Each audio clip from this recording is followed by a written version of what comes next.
Hey guys, Drifter here. Welcome to Advanced Warfare in Depth. In today's episode, we're going to be talking about a technique called the fast swap. This happens with the AMR9 and the KF5. The gameplay that you're seeing is me sniping with the Moors and running the KF5 overkill.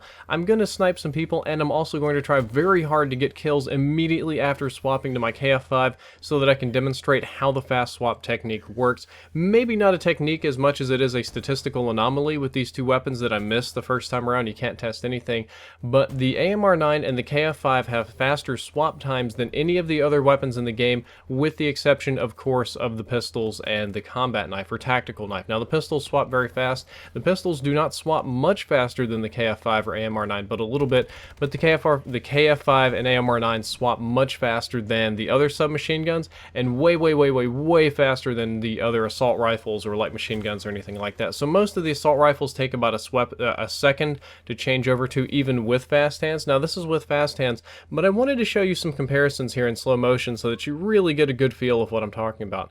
First up is the ASM1, and I think I'm going to stop at 1 frame before it's ready to shoot here. It takes a little bit over 0.8 seconds. The next one is the AMR9, and you can see that it takes about 2/3 of a second. The KF5 swaps in barely over half of a second, which is extremely fast. However, the first time you draw it out, you do have to do that cocking animation, which slows it down significantly. However, I do prefer the KF5 because usually as soon as I spawn in, I'm going to hit Y. I'm going to do that quick swap for a second. I'm going to cock it, and then I'm going to hit Y again, and I'm going to put it away, and it's going to be ready to swap in half a second. You'll probably see me do that here in this episode, but if you like to snipe and you like to run overkill, and believe me, I play online, I see the guns that you guys use, this is going to be very beneficial. If you play competitively, if you're a pro, if you're doing your MLG, your game battles or whatever, and you want to run a sniper rifle, most of the time people are running ASM1s with fast hands so they can swap to and have a reliable weapon instead of just a pistol. However, if you would like to be able to swap faster, if you're scared of being caught in a pinch,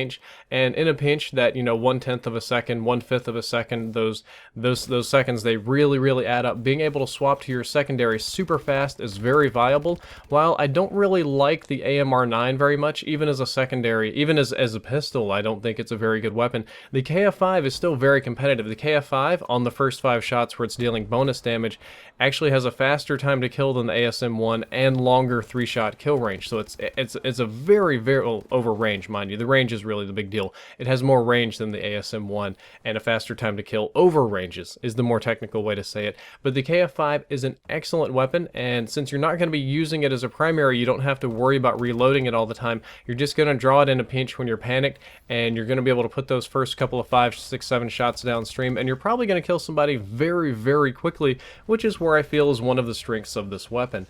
And that's really all that there is to this trick. I highly recommend that you go online, you build your standard sniper KF5 overkill class. Be sure to include fast hands. Fast hands is faster weapon swapping. It's extremely useful, and give it a go. One thing about the KF5 though is as soon as you spawn in, you need to hit Y, cock the gun, and then put it away, and that'll make it draw almost twice as fast, and it'll be very beneficial to you. Not a complex trick, not something mind-blowing or statistically amazing, but it is something that I found to be very beneficial, and I hope that you give it a go. Here at the end of the video, I'd like to give a little shout out to Horseless Productions, or a friend of mine named Jordan. We used to make videos together ages ago. Matter of fact, we tried to do live action videos, Fallout videos. I've done a lot of projects with this guy, and recently he's embarking on a life journey. He decided to sell all of his belongings and travel to Europe without a particular plan, to film it all and put it on the internet, and he's doing a little Indiegogo campaign right now, and I thought I'd give a little awareness to his video, to his life journey and his channel. He's been working really hard for years and years, so this is a big thing for him to sell everything and go travel Europe. And if you'd like to check out Jordan's video,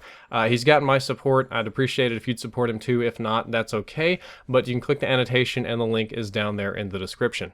Well guys, that's all for this video. I hope you enjoyed it, and I hope you learned something useful. If you did, don't forget to like, favorite, and subscribe. You can also check out the previous episode on the MP11 Squeaker, and the next episode is going to be on the RW1 Rail Driver. Drifter out.